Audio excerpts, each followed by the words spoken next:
Hey guys, what's up? Good morning. Welcome to another video. All right, so in this one, I have a couple projects that I need to take care of this morning. All right guys, so I'm gonna continue using this microphone until I can receive some decent, good feedback, but we'll see how this continues to work out in my future videos. All right, so first project, this is actually for a 410 Ram, but honestly, these RM10s are gonna go onto my wife's side view mirrors for blind spots. So it's kind of probably the only complaint I have for that vehicle, just that blind spot. There's a light that, you know, that alert light that's on the mirror itself, but I kind of want something a little more peace of mind and not rely on a light. So these will fit the bill. The angles are going to work perfectly for the side view mirrors on the Ford Expedition. Next thing is actually reinstalling this onto my SMB open style air intake. So I removed this after checking the filter.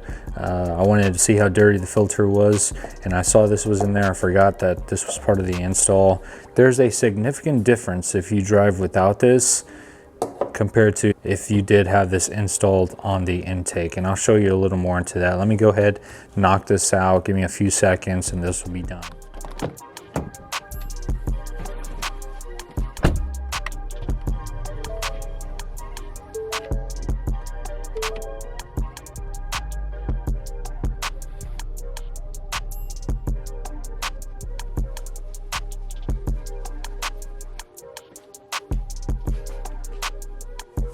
There we go, looks pretty good.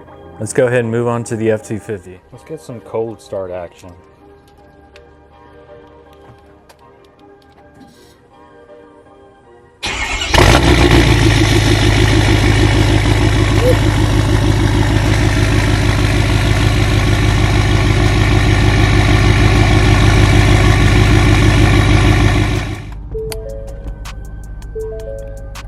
Go ahead and pull this sucker into the garage.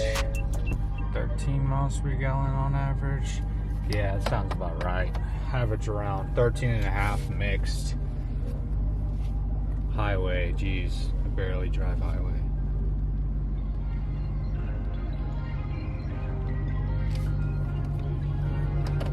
But when I do, it's usually around 80, 85, so we all know that's terrible for fuel economy. Kind of quit caring at that point.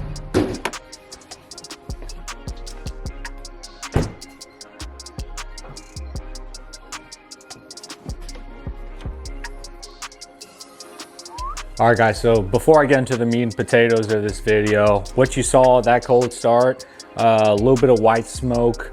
I looked through all the forums, read through it for deleted trucks, totally normal. It's really until you start seeing the white smoke constantly as you're driving on the road. That kind of implies that you have a coolant leak getting into your crankcase, and that's where it's burning that moisture. So totally normal. If your truck does that, hey, no worries. Just know the difference between like the white smoke on startup versus white smoke during driving. All right guys, so like I mentioned earlier, this thing, I took it off to see what the difference would be, and I'll show you where that actually is on the intake, and I'm gonna have to grab my flathead. So here it is. I'm gonna have to loosen up this screw to loosen up this clamp, and I'll show you where it actually goes. I probably should have been a little more prepared, but screw it, it's Sunday.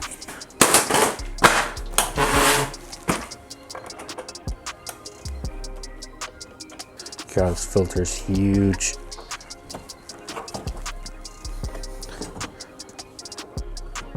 All right, and I've been telling myself I'm gonna make a separate SMB review, the open style intake, for so long. So that is coming very, very soon. I think the reason why I've not made that review on this intake is because I believe I had about 15 fuel fill-ups prior to the install of the intake, and I wanted to gauge the performance-wise, but as well as, you know, how it affects miles per gallon. I hit another 15 fill-ups with this intake on, but it's winter, and so you get worse fuel economy, and so it kind of won't be an accurate depiction on the miles per gallon gains on it so far. So yeah, I'll probably have to wait for a couple or 3 months, but I will get you a review of this intake very, very soon. So what sparked this was a couple of days ago, I wanted to check my air filter to see how dirty it was.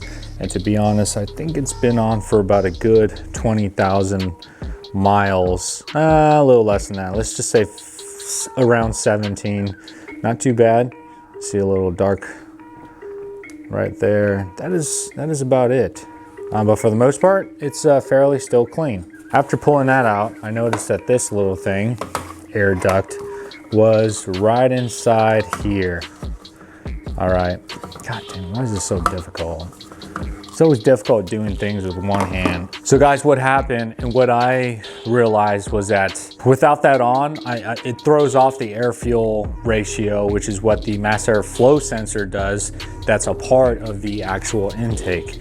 All right, and just to show y'all what that is, here's your mass airflow sensor. And so essentially what the difference was without it was that there was a significant amount of lag trying to get the truck up and running. And then all of a sudden, boom, all the boost would hit and it'd just be out of control, you know? And I think that has to do with it trying to adjust with the different amount of air compared to fuel that the motor is gonna compensate for. If I can continue driving it around, I'm sure it would have adjusted. I just didn't like as much lag as I had, so I will very quickly throw this back on, which is why I wanted to share with you that, because it was that much of a difference. Initial thoughts is, why would there be anything in there that would kind of impair airflow? But who knows? I'm sure there's a lot of R&D within this. I'm just gonna throw this back on.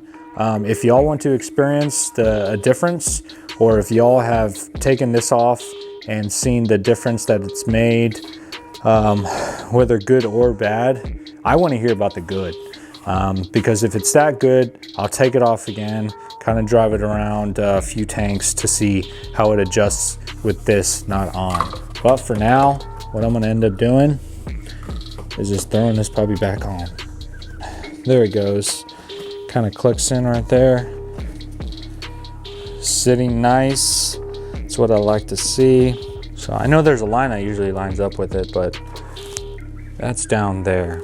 Like I said, I just want to rotate it and see how that'll affect everything. I doubt it will, but I just want to change out where the air is coming in from. You see that it's where some dirt and grime is starting to pile up.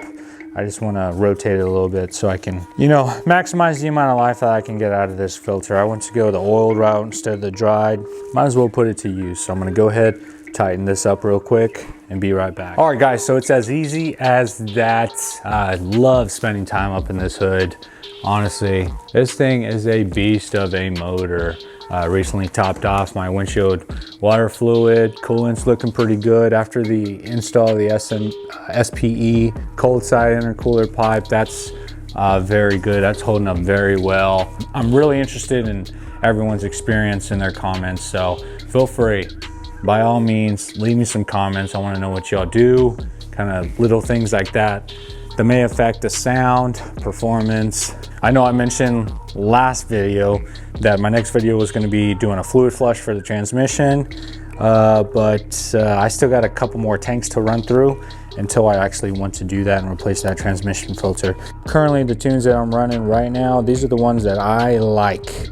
We're talking high pressure, medium shift, second gear lock. So this tune specifically for the TCM was very finicky. My truck did not like it, so I jumped off of it, tried 4 or 5 different tunes. Before trying to settle on one, I was like, you know what, let me give this one more shot.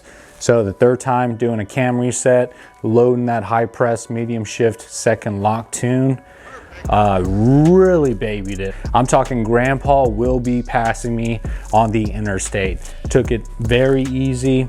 The truck received it well. Now I'm on, I think, the 3rd tank, and it's shifting much better compared to what it did the first and second time actually loading the tune. It's kind of how it works out. You have to experiment with it. There's a lot of forums, a lot of support to help y'all out if y'all do have questions, but this thing is loving the setup. I'm not dogging the shit out of it. I'm not doing wide open throttle. I'm taking care of it, but I'm telling you, this thing has a load amount of power, and those are the two tunes that I'm really enjoying on this truck so far. If I would tow anything, I'd drop it down to probably about 40 to 80 horsepower tunes, and just take it easy. But definitely not wanting to run about 200 or anything above probably 120 max when towing. Honestly, probably 80 max when towing. But again, guys, still trying to grow the channel. Please consider subscribing if you're not already. Leave me any comments. Watch my videos. I got a bunch. Go to my channel, scroll through my videos, different playlists. Check those out, please. Share any videos that you feel will benefit other people, whether that's you on a forum, a Facebook page, whatever. More videos to come. Thanks for staying in tune. Again, back down and dirty with my truck. I really want to get traction bars for this thing so that I can feel comfortable when I'm giving it some juice and it can lock up and not have as much axle wrap. So until next time, see y'all.